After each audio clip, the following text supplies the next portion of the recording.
A mensagem que Deus colocou no meu coração para essa noite, eu intitulei As Preocupações da Vida. Texto bíblico que nós vamos meditar nessa noite, que nós vamos aprender com o Senhor Jesus nessa noite, encontra-se no Evangelho que escreveu Mateus, capítulo 6, versículos 25 até o versículo 34. Glória a Deus. Amados, para nós contextualizarmos então essa mensagem, antes de irmos para o texto bíblico, a título de introdução, para entendermos o que estava acontecendo neste contexto bíblico, estas palavras que nós vamos meditar nessa noite são palavras do Senhor Jesus, quando o Senhor Jesus estava pregando o famoso Sermão da Montanha, ou também conhecido como Sermão do Monte, que aqui no Evangelho que escreveu Mateus, encontra-se no capítulo 5 até o capítulo 7, são 3 capítulos dedicados a narrar esse sermão maravilhoso, este sermão onde Jesus, diante de multidões, diante dos seus discípulos, dos seus apóstolos, ele vai trazer vários ensinamentos. Esse sermão onde dá vontade de fechar os olhos e tentar imaginar o privilégio que aqueles irmãos lá que receberam aquela mensagem, aquelas pessoas que originalmente receberam aquela mensagem direto da boca do Senhor Jesus.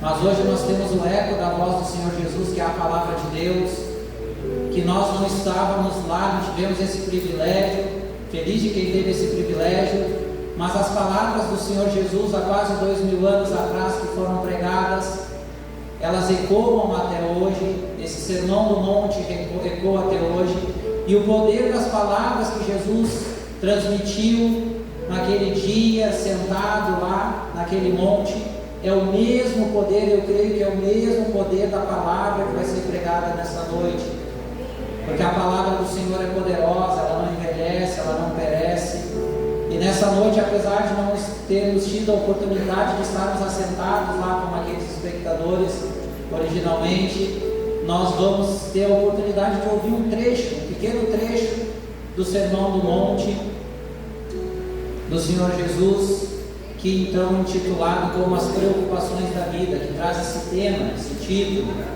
que emana da palavra de Deus. Amados, vamos então fazer a leitura inicialmente de Mateus capítulo 6, versículos 25 até 27, mas antes ainda de ler, também me lembro agora de uma situação interessante de analisarmos também a título de introdução. Quando Jesus traz esse trecho dessa mensagem lá no Sermão do Monte, causou um grande impacto, assim como o restante da mensagem lá também, mas era algo que as pessoas tinham, preocupações da vida, dificuldades, trabalho, família, casamento, né? Enfim. Mas Jesus ainda estava pregando para uma multidão, para uma sociedade que tinha uma vida comparada com os nossos dias de hoje muito mais tranquila. Naquela época até existia comércio, até existia, com certeza as preocupações da vida, mas as pessoas viviam mais próximas da natureza, de quem pescava o alimento, de quem plantava o alimento, de quem trabalhava na terra. As pessoas tinham contato de quem produzia o azeite. Tinha que se produzir o azeite, tinha que se produzir a comida, a roupa, tudo que eles usavam. A vida naquela época estava ligada muito mais à natureza. Não por acaso que Jesus usa tantas vezes a natureza, os apóstolos também, para falar, para ensinar, porque eles estavam numa vida que a rotina de vida há 2000 anos atrás, meus amados, quando Jesus prega essa palavra, essa mensagem aqui, era muito mais tranquila do que a rotina de vida de hoje em dia. Hoje em dia nós vivemos na sociedade que é chamada pós-moderna, vivemos na pós-modernidade. Hoje em dia nós vivemos numa sociedade acelerada, num mundo altamente capitalista, que todos os dias nós temos tarefas e muitas tarefas para cumprir. E nós nos afastamos da natureza, nós nos afastamos de muitas coisas que às vezes passa despercebido aos nossos olhos. É a rotina, é amanhã, é trabalho, depois é trabalho, compromisso, compromisso, compromisso. A nossa vida são de ciclos diários, ciclos de rotinas diárias. Naquela época os ciclos eram uma estação. O ciclo tinha o ciclo de preparar a terra, tinha o ciclo da semeadura, o ciclo do cultivo, o ciclo da colheita. As pessoas observavam mais a natureza, tinham mais tempo para parar, para meditar, para pensar, do que nós temos hoje, por a nossa vida ser mais acelerada. E eu creio que essa palavra, esse trecho da mensagem de Jesus vai nos impactar muito mais ainda. Por nós termos essa vida mais acelerada, ela é muito importante para nós, porque faz a gente parar e refletir em algo muito importante, de como nós estamos lidando com as preocupações, com as dificuldades, com nossa rotina de vida diária. Como nós estamos lidando com isso? Mateus capítulo 6, versículos 25 até o 27 diz o seguinte, a palavra do Senhor: portanto, eu lhes digo, não se preocupem com as suas próprias vidas, quanto ao que comer ou beber, nem com seus próprios corpos, quanto ao que vestir. Não é a vida mais importante do que a comida, e o corpo mais importante do que a roupa? Observem as aves do céu, não semeiam nem colhem, nem armazenam em celeiros, contudo, o Pai Celestial as alimenta. Não tem vocês muito mais valor do que elas? Quem de vocês, por mais que se preocupe, pode acrescentar uma hora que seja a sua vida? Querido e amado Deus, diante da Tua palavra, Senhor, que foi lida e que vai ser relida aqui, Senhor, eu te peço a Tua unção, Espírito Santo. Eu peço que o Senhor me use nessa noite, Senhor, para trazer uma mensagem clara, objetiva, Senhor, mas que toque os corações, que corte os corações, que nos faça sair aqui dessa noite, Senhor, melhor do que nós entramos, Senhor, mais conhecedor da Tua palavra, mais fiel a Ti, Senhor, e que possamos lidar melhor com as dificuldades da nossa vida, segundo a Tua orientação, amado Cristo. Amém. Amados, primeiro ponto aqui, Jesus ele começa ensinando que a vida é mais importante do que as coisas que sustentam a vida. Jesus vai começar dizendo, ali que a comida não é mais importante, que a roupa não é mais importante, que a vida ela é mais importante. A nossa vida, a nossa existência é mais importante do que as coisas que sustentam a nossa vida. E muitas vezes a gente não para pensar nessas coisas. E Jesus já vai começar tocando na ferida. Muitas vezes nós damos muito mais valor para as coisas que sustentam a nossa vida do que para a nossa própria vida. E Jesus já começa trazendo essa realidade, que a vida é mais importante. Que por mais que as coisas que sustentam a nossa vida possam faltar, possam estar em necessidade, a vida ainda assim é mais importante. E muitas vezes nós colocamos as coisas na frente da vida. Jesus começa trazendo esse alerta muito importante. E Jesus começa a dar exemplos. Ele dá um exemplo maravilhoso, que é das aves, amados, que vivem sem se preocupar em estocar. Ele vai dizer que nós devemos observar as árvores. As aves, elas não semeiam, elas não cultivam, e elas não colhem e estocam em celeiros. E Deus provém para elas tudo que é necessário. Tudo que é necessário. Porque a vida é mais importante, é esse o tema aqui desse início. E olha que interessante essa analogia, como eu falei no início aqui. Nós temos uma vida muito diária. Quem de nós aqui para observar a vida dos pássaros? Quem de nós para observar a vida dos pássaros? Tem tempo para observar a vida dos pássaros e tentar entender o que Jesus estava falando com aquilo como observação? Quem aqui tem tempo para fazer isso? É difícil, talvez alguns poucos. Mas eu tive uma experiência no ano passado, e quando eu tinha essa experiência eu lembrava dessa mensagem. Amados, no ano passado, eu trabalho lá, sou professor lá no Quintão, trabalho lá, dou aula segunda e terça-feira lá. E o ano passado eu ia de carona com umas colegas, e 6 horas da manhã já estava de pé me arrumando, é longe a viagem, mais 1 hora de viagem. E eu gostava de ficar esperando, né, bem antes da pronto delas chegarem. E eu fazia isso 6 e pouca da manhã, com o sol raiando, e ficava pronto, organizava tudo, e deitava na rede, na frente da minha casa, minha esposa sabe disso. E ficava deitadinho esperando a carona. E nisso estava raiando o dia. E na frente da minha casa vários pássaros, eu ficava observando os pássaros. A rua sem barulho, as pessoas dormindo, só o barulhinho dos pássaros, o sol raiando, e eles começando a fazer a rotina de trabalho deles. E eu me lembrava dessa palavra quando eu observava. E bem na frente da minha casa tem um poste de luz com um transformador. E ali um casal de cocota, alguns chamam de caturrita, né, começou a fazer um ninho. E eu por meses observei aquele casalzinho. Eles saíam voando, daqui a pouco voltavam com um gravetinho, um galinho no bico. E ali eles foram tecendo aquele ninho e fazendo. Agora no encontro de homens que nós tivemos alguns dias atrás, eu trouxe essa mensagem, quem estava lá, e o pastor Paulo fez uma observação bem interessante quando eu falei essa parte, que, irmão Marco, o encontro de homens é mais aberto, é mais tranquilo, é uma coisa mais informal. E eu disse, irmão Marco, tem pessoas que às vezes falam que distorcem essa palavra, dizer que não precisa trabalhar, que Deus vai prover todas as coisas, assim como os passarinhos. Mas quando Jesus fala isso, olha que interessante, analisando, eu tive essa oportunidade de parar dias após meses analisando isso, observando a natureza, coisa muito difícil para todos, inclusive para mim. A palavra de Deus não está dizendo que Deus joga do céu o graveto, que Deus joga do céu o alimento. Deus todos os dias Ele faz nascer o sol, Ele dá oportunidade para que aqueles pássaros possam trabalhar, para que de manhã cedo eles acordem, saiam a gravetar lá, escavocar a grama, como eu vi eles fazendo, possam colher os gravetinhos para o seu ninho, para cuidar lá dos seus ovinhos, dos seus filhos. O que Deus dá é a oportunidade para todos os dias eles trabalhar, fazer a tarefa deles, e eles não precisam que alguém acorde, que alguém mande. O ciclo da natureza, Deus provém, assim como Deus provém para nós todos os dias a oportunidade de trabalhar, de buscar os nossos recursos para sustentar nossa casa, as nossas famílias. Mas muitas vezes o que acontece? Nós deveríamos fazer isso no mesmo ritmo, com a mesma intenção que esses pássaros. Eles não estão preocupados em estocar, eles não estão preocupados em ostentar, em ter o melhor ninho mais top, em estocar para depois se faltar, eles passar por uma crise. Eles se preocupam com o trabalho diário, eles se preocupam em fazer a tarefa deles. Olha que eles são, é isso que Jesus está ensinando nessa passagem.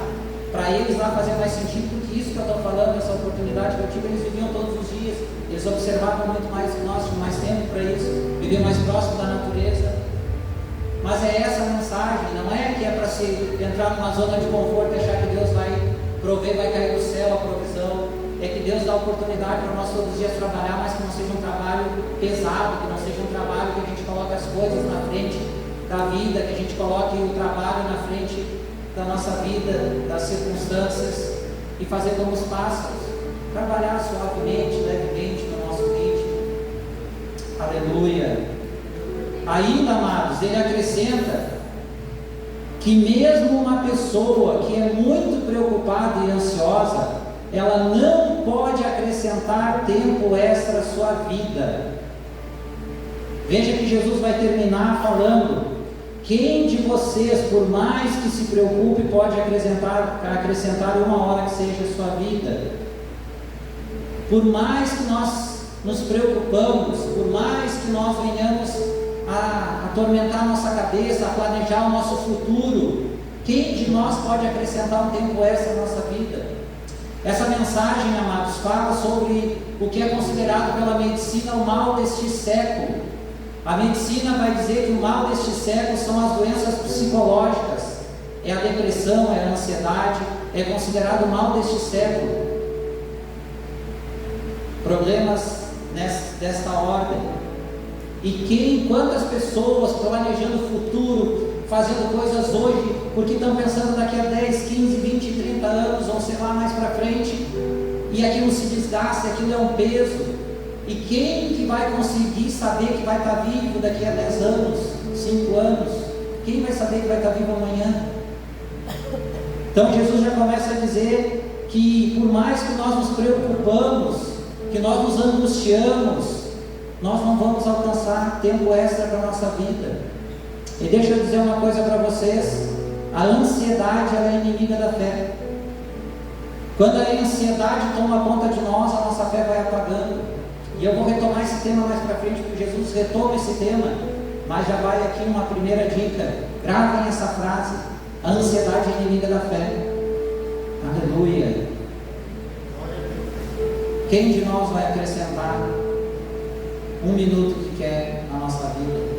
Nós podemos perder. Quantas pessoas estão morrendo prematuramente com doenças como infartos? Não estou dizendo que não possa ser causas naturais, mas quantas vezes e outras doenças que a ansiedade, essa preocupação exacerbada leva pessoas a ter problemas e perdem a vida.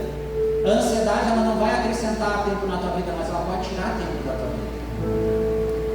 Ela é um veneno que nós estamos ali bebendo diariamente se nós deixarmos ela tomar conta de nós. Versículo 28 até o versículo 32, o Senhor continua nos falando: por que vocês se preocupam com roupas? Vejam como crescem os lírios do campo, eles não trabalham nem tecem. Contudo, eu lhes digo que nem Salomão em todo o seu esplendor vestiu-se como um deles.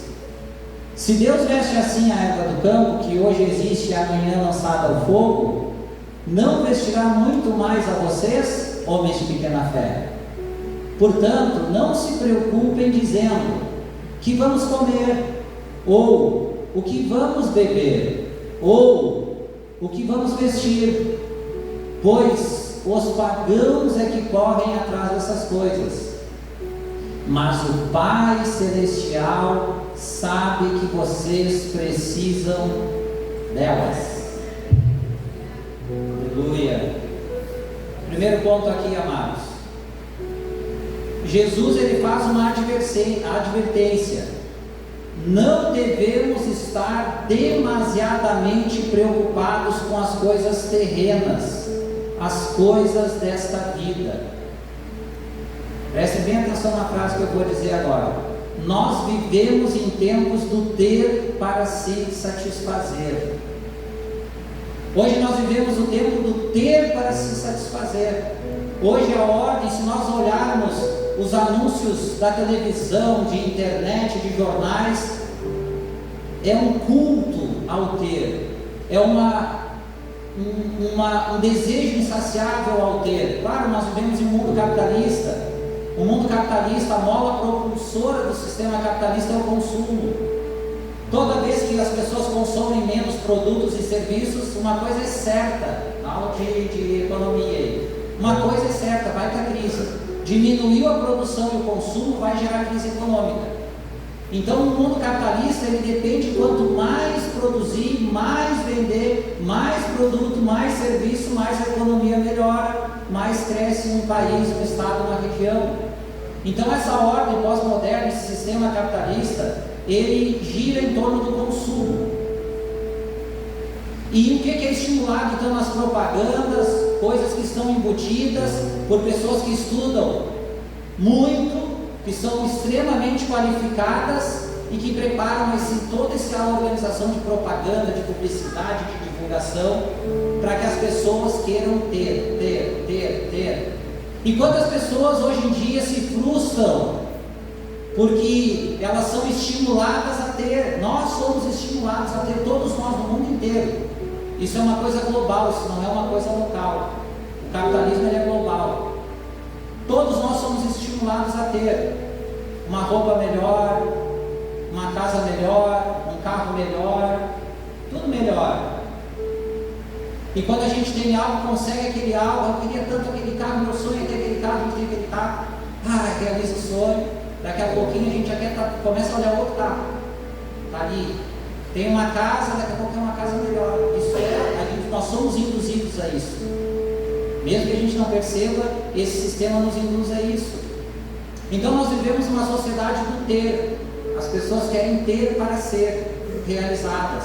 A realização está vinculada dentro desse sistema, dentro dessa lógica global, ao ter. Se nós temos, nós nos realizamos por um curto tempo e queremos mais. Se nós alcançamos, nós nos realizamos. E as pessoas se frustram por não ter. por ver o outro ter e eu não consegui ter.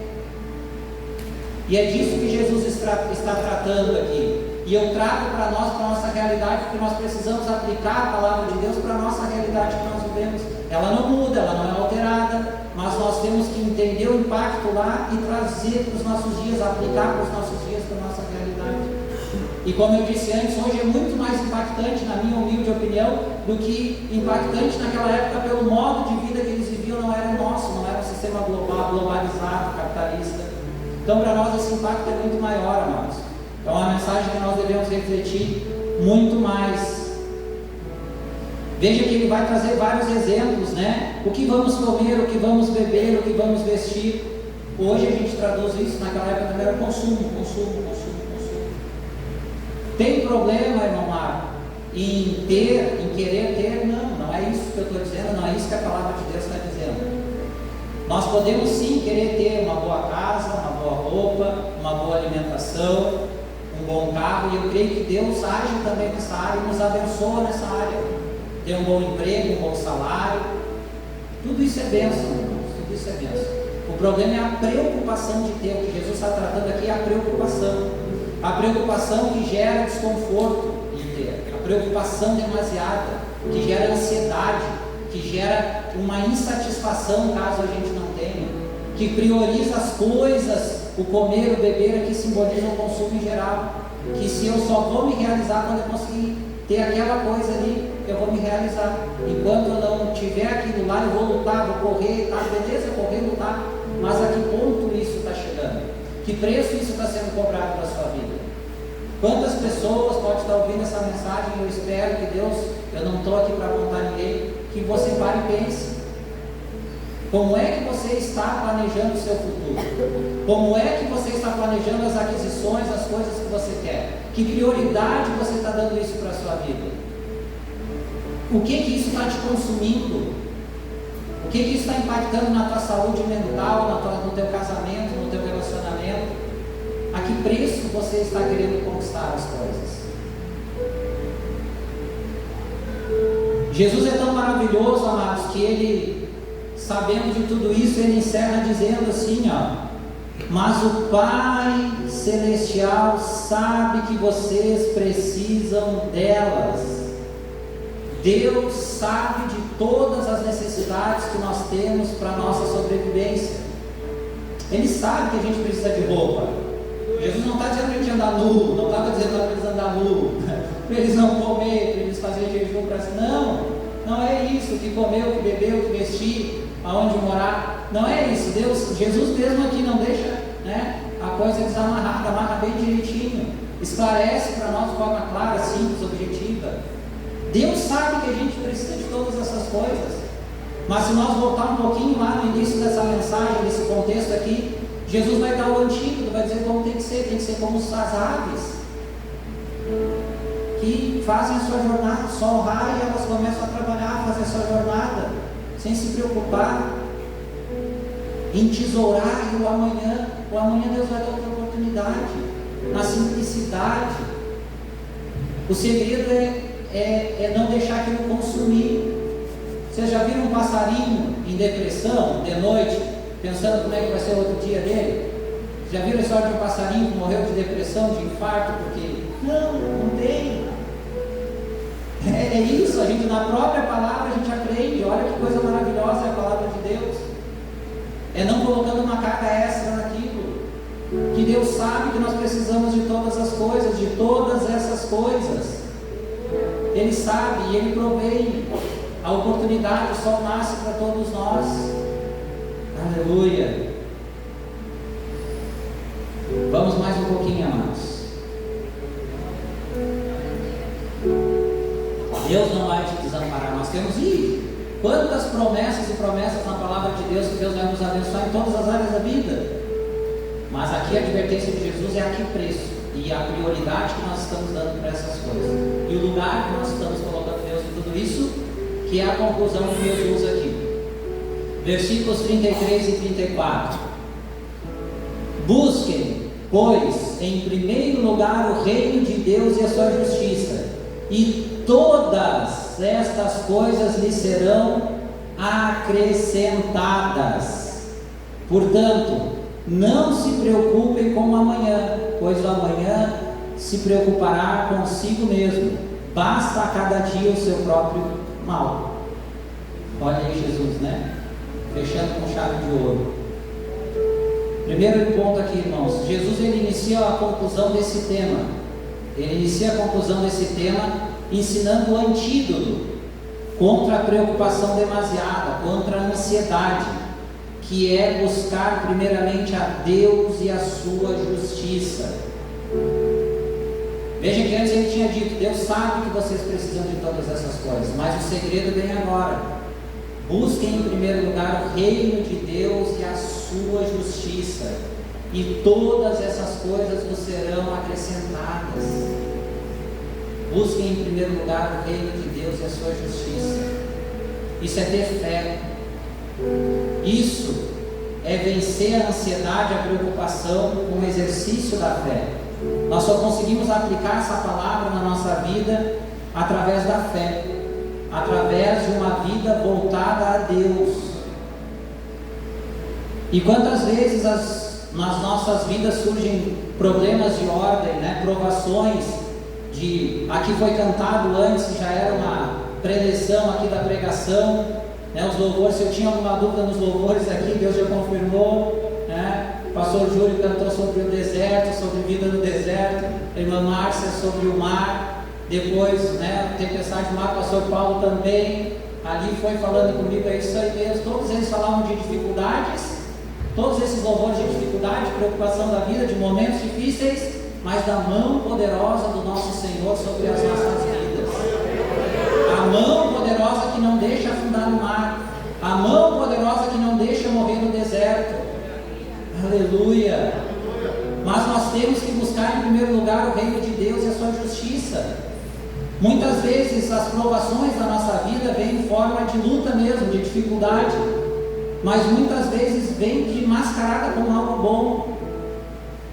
O que nós temos que ter, irmãos, é a convicção de buscar em primeiro lugar o reino de Deus e a sua justiça, ter fé e se dedicar a Deus, e consultar a Deus se as coisas que estão acontecendo na nossa vida são da vontade de Deus. Eu quero dividir com vocês, amados, um testemunho que me custou bem caro. Vocês vão entender por quê. E pude exercitar minha fé nesse momento. Esse ano ainda, amados, eu recebi uma proposta de emprego. Para quem não sabe, eu sou professor aqui no município de Tramandaí e lá em Palmares do Sul, professor concursado já há muitos anos já, né? Me divido a minha rotina de trabalho entre lecionar esses dois municípios. Enfim, me esforço para fazer o meu melhor nas escolas, como me esforço para fazer o meu melhor em tudo na minha vida. Tenho meus defeitos, as minhas falhas, as minhas fraquezas, mas eu me esforço, eu tento ser um bom professor. Muitos aqui já foram meus alunos aqui nos cursos de teologia, nos seminários que a gente já deu aqui na igreja. Mas enfim, amados, eu recebi uma proposta que me deixou muito feliz. Eu me senti honrado, porque não foi por aliança política, não foi por nada disso, é porque como eu sou concursado, tenho estabilidade de emprego, não preciso disso. Recebi uma proposta para trabalhar a partir do ano que vem, na parte de direção de uma escola, aqui em Tramandaí. É um reconhecimento, é uma promoção, e quem não quer ser reconhecido e ter uma promoção no emprego? Todo mundo quer, né? Todo mundo quer. E eu fiquei muito feliz, me senti muito honrado com esse convite, para assumir um convite de uma oportunidade melhor de trabalho dentro da minha área de educação, e um convite que vinha acompanhado de uma bonificação bem boa, só para você ter uma ideia, algo em torno de R$30 mil a mais no salário por ano. Então seria uma grana bem boa, né? Uma grana bem boa. Recebi o convite, fiquei feliz e neguei esse convite. Quando eu contei essa história e dei esse testemunho no curso de teologia, que eu comecei a contar, fiz um draminho, pai de mim. O pastor começou a coçar a cabeça assim. Por quê, irmãos? Aí eu falei o motivo. Porque esse convite era para assumir uma parte diretiva de uma escola de noite, que eu teria que trabalhar de segunda a sexta de noite, todas as noites. E vinha acompanhado de uma ótima bonificação, uma escola boa, bem mais calma. Eu ia trabalhar muito menos que eu trabalho hoje. Meu trabalho ia diminuir consideravelmente e o salário ia aumentar consideravelmente. E eu neguei, amados. Eu neguei essa oferta. Agradeci, me senti honrado e neguei. Eu neguei principalmente por um motivo. Eu neguei porque eu exercitei o que eu estou pregando aqui para vocês. Eu busco primeiro o reino de Deus e a sua justiça. E por isso que eu disse que esse meu testemunho é bem caro, né? Custa 30 mil por ano. Sabe por quê, amados? Porque segunda-feira de noite, eu estou aqui junto com meus colegas, pastor Heron, professor Heron, pastor Douglas, professor Douglas, pastor Rodrigo. Nós nos revezamos ali. Segunda-feira de noite nós estamos ali dando aula do curso de teologia. Na terça-feira de noite nós estamos ali dando aula do curso de discipulado. Na quinta-feira de noite eu estou aqui. Às vezes eu prego, a maioria das vezes eu fico sentadinho me alimentando da palavra, mas eu estou aqui no culto de ensino. Eu posso no final do ano que vem ter 30 mil reais a menos, e no outro ano também. E quanta coisa eu poderia fazer. Eu posso não conseguir trocar de carro, quanta coisa dá para fazer com 30 mil, né? A gente já começa a fazer as contas, um monte de coisa terrena. Eu posso abrir mão, eu abri mão de 30 mil reais por ano, amados, mas eu não abro mão do chamado de Deus na minha vida. Eu creio que Deus me deu um dom do ensino, chamado do ensino na igreja, e eu não estou disposto a abrir mão do chamado de Deus na minha vida, mesmo que seja por uma proposta ótima, excelente, maravilhosa como eu recebi. Eu não estou disposto a abrir mão de estar aqui na quinta-feira, pregando a palavra do Senhor quando for a vontade de Deus. Eu não abro mão de estar aqui quando os irmãos cantavam ali, aleluia, aleluia, santo, santo, santo. Eu posso não ter 30 mil reais no final da conta, no final do ano, mas eu sei que se Deus permitir, eu vou estar aqui na quinta-feira cantando santo, santo, santo, santo. Deus maravilhoso, vou estar abrindo meu coração, vou estar ouvindo homens de Deus como o pastor Paulo, pastor Sandro, pastor Douglas, pastor Fernando Souza, nosso Juninho, pastor Felipe, enfim, eu vou estar aqui sentadinho na quinta, ouvindo, me alimentando, aprendendo, e quando Deus me chamar aqui pregando, aleluia, eu posso abrir mão dessa bênção, irmãos, mas eu não posso abrir mão de buscar em primeiro lugar o reino de Deus e a sua justiça. Eu posso não ter os 30 mil reais no final desse ano, do ano que vem, mas esse testemunho nunca ninguém vai tirar da minha vida. Esse testemunho, se Deus me tocar, quantas vezes me tocar para testemunhar, eu vou testemunhar, porque esse testemunho não tem preço, essa escolha não tem preço. E se alguém me perguntar, irmão Marcos, não balançou, não te arrepende? Eu nunca vou me arrepender. Nas escolas que eu trabalho, alguns colegas ficaram sabendo, porque é uma vaga muito disputada dentro da educação, se estapeiem por essa vaga, muitos. Eles me dizem, Marcos, tu tá louco, como é que tu não aceitou? Estão brigando por essa vaga que foi oferecida para ti. Eu não pensava nem meia vez e aceitava. Eu disse, mas eu tenho outras prioridades na minha vida. Eu não estou disposto a abrir mão das coisas de Deus na minha vida. Eu poderia vir nos cultos de domingo aqui, pastor, ó, surgiu essa oportunidade, eu vou aceitar, eu vou vir, domingo eu não vou faltar culto nenhum. E poderia, o pastor não ia me expulsar da igreja.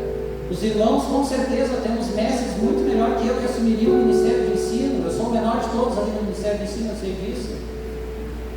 Mas o que Deus chamou para a minha vida, o chamado que é meu não é de mais ninguém.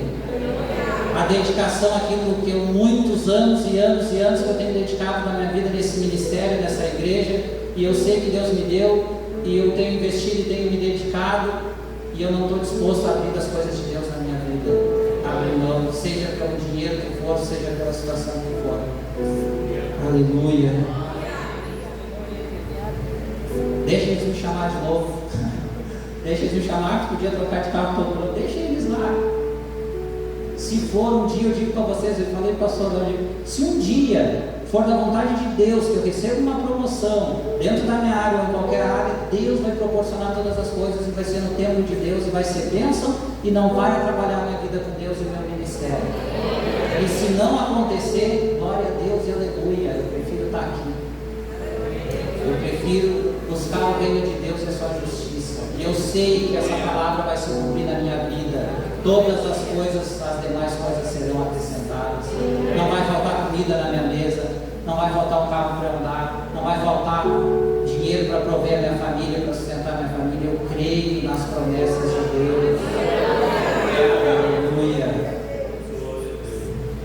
Jesus ele termina afirmando que não devemos sofrer por antecedência, que não devemos nos angustiar demasiadamente. Ele vai dizer que o amanhã, não se preocupem com o amanhã, pois o amanhã trará suas próprias preocupações, seu próprio mal. E como a gente paga por isso, né, irmãos? Eu digo por mim mesmo, né? E acho que todo mundo tem que lutar, uns mais, outros menos, mas todo mundo, eu duvido que alguém não se preocupe, né? Mas a palavra de Deus nos orienta a gente tentar se preocupar menos, porque amanhã vai ter o próprio mal, hoje tem mal, daí a gente perde sono, passa um monte de problema, por coisas que nem aconteceram ainda. E amanhã vai ter o seu próprio mal, a gente vai acumular o mal de ontem, com o mal de amanhã, com o mal depois de amanhã, e assim vai. Jesus termina nos dando essa exortação. Amados, bem rapidinho aqui, 3 pontos para concluir essa mensagem. Diante de tudo que já foi ministrado aqui da parte de Deus. Primeiro, neste ensinamento, Jesus ele não despreza o planejamento humano, a organização financeira e as diversas preocupações com os recursos necessários para a vida. Preciso fazer essa ressalva. Jesus ele não ensina que a gente não deve se preocupar com o dinheiro, com a organização, com o futuro, né? Não é isso que Jesus está ensinando. Nós devemos sim fazer um planejamento financeiro para poder ter dinheiro para pagar as contas no final do mês. Não adianta ir lá no cartão de crédito, comprar e depois Deus proverá. Temos que ter um planejamento financeiro. Se nós queremos adquirir um carro, uma casa, uma roupa, uma bicicleta, sei lá, nós temos que nos organizar ou para juntar o dinheiro ou para parcelar lá bem parceladinho uma parcela que caiba no nosso bolso. Não é isso que Jesus está falando, que nós não devemos nos preocupar, que nós não devemos nos organizar. Pelo contrário, nós devemos.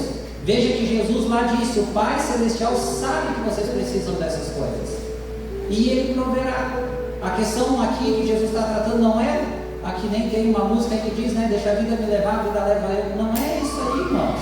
Uma música não é cristã, claro, né? Não é levar essa vida assim, deixa a vida me levar, a vida leva eu. É se organizar sim. É fazer como as aves lá, trabalhar, né? Prover. E como nós fizemos. Não é isso que Jesus ensinou. Nós temos que ter organização sim. Segundo, não devemos deixar que a ansiedade e as preocupações da vida nos afetem ao ponto de deixar elas nos dominarem. Se eu perguntasse aqui quem que acaba em algum momento da vida que não tem nada de ansiedade, acho que ninguém levantava a mão, começando por mim. Irmãos, as preocupações da vida, elas nos levam a ter uma dose de ansiedade, uma dose de preocupação. A questão é como nós lidamos com essa ansiedade, com essa preocupação. Como eu já disse antes, depressão, ansiedade, são as doenças, é um mal sério, segundo a medicina. Mas como é que nós estamos? A questão é que Jesus trata com nós aqui, nessa palavra, nessa noite, é como nós estamos lidando com isso. Eu mesmo posso testemunhar uma coisa boa, posso testemunhar uma fraqueza minha aqui. E que é uma coisa que se eu não vigiar, irmãos, aconteceu há pouco tempo comigo. Eu estava com um problema bem difícil no trabalho, aquilo foi acumulando, eu fui deixando aquilo entrar, e a minha esposa é testemunha. Algumas noites eu deitei para dormir, para acordar cedo no outro dia, não consegui dormir, eu fiquei rolando na cama, ansioso de um lado para o outro. Às vezes eu pensava, não, mas eu tenho que orar, vou orar. Eu não conseguia nem orar, não posso mentir para vocês, eu não conseguia nem orar, aquilo me dominava tanto. Às vezes me domina tanto, é uma fraqueza que eu tenho que me tratar, que eu preciso, e muitos têm também, não tenho vergonha de falar. Quantas noites de manhã eu disse para minha esposa, não dormi, eu rolei na cama de um lado para o outro, com as preocupações me tomaram conta de mim, a ansiedade tomou conta de mim de uma maneira que eu não consegui dormir, e de manhã não digo que eu acordei para ir trabalhar, eu levantei para ir trabalhar, e aí na outra noite eu não dormi de novo. E aquilo foi acumulando, por quê? Porque eu deixei a ansiedade, as preocupações da vida me afetar de uma maneira que me abalou. E eu disse que eu ia retomar aqui, e vou dizer de novo, a ansiedade é inimiga da fé. Eu não consegui orar. Quando eu deixo a ansiedade, as preocupações tomar conta de mim, eu admito, eu tento, mas eu não consigo consigo orar. Eu vou começar a orar, já vem aquele loop, aquela preocupação, e fica passando não sei se é com vocês, 1001 coisas na minha cabeça. Não, mas se eu fizer isso, vai acontecer aquilo, e se eu falar aquilo para o fulano, e se eu fizer isso, não, e se eu fizer aquilo, aquilo vai, a gente pega o sono. E no outro dia tudo de novo, e vai trabalhar se arrastando, e fica bravo, e briga com a mulher, briga com o marido, e briga com os filhos, e tudo abala. E como é que eu consigo lidar com isso, irmãos? Buscando a Deus, me jogando. Às vezes eu me jogo no chão e choro. Senhor, eu preciso de ajuda. Eu preciso, não tenho vergonha de dizer, às vezes eu não consigo nem falar, eu choro. Deus, eu não quero mais isso, me ajuda a tirar isso de mim. Eu tenho fé, eu creio em Ti, eu creio que Tu vai me ajudar. E aí eu começo a insistir, às vezes eu oro e não sinto nada, parece que eu estou falando com o vento. E às vezes eu oro, mas assim, irmão, se você orar e achar que está falando com o vento e não sentir nada, continua orando, Deus está ouvindo. Daqui a pouco Deus vem com a sua presença, Deus vem com a sua mão, vem com o seu bálsamo. Às vezes Deus quer nos provar no meio da dificuldade, irmãos. Persevere, a ansiedade é inimiga da fé, a ansiedade está destruindo vidas, a ansiedade está destruindo famílias, e isso vem das preocupações da vida. O antídoto é buscar a Deus, e é o terceiro ponto aqui. A nossa prioridade é buscar a Deus e a sua justiça, fazer a nossa parte e crermos nas promessas de Deus, e que Deus irá prover todas as coisas, e que Deus vai nos ajudar a lutar contra a ansiedade, contra a depressão, contra o que for. Mais um conselho: ninguém é super-homem, eu não sou super-homem. Procure seus líderes, procure um irmão mais experimentado, uma irmã mais experimentada na fé, peça ajuda, porque muitas vezes a gente não consegue lutar sozinho. Muitas vezes a gente precisa de pessoas que nos ajudem com um conselho, com uma oração, que esteja junto com nós. Muitas vezes a força não chega. Peça ajuda para pessoas que são experimentadas, que são ordenadas para isso, são escolhidas por Deus para isso. Aleluia.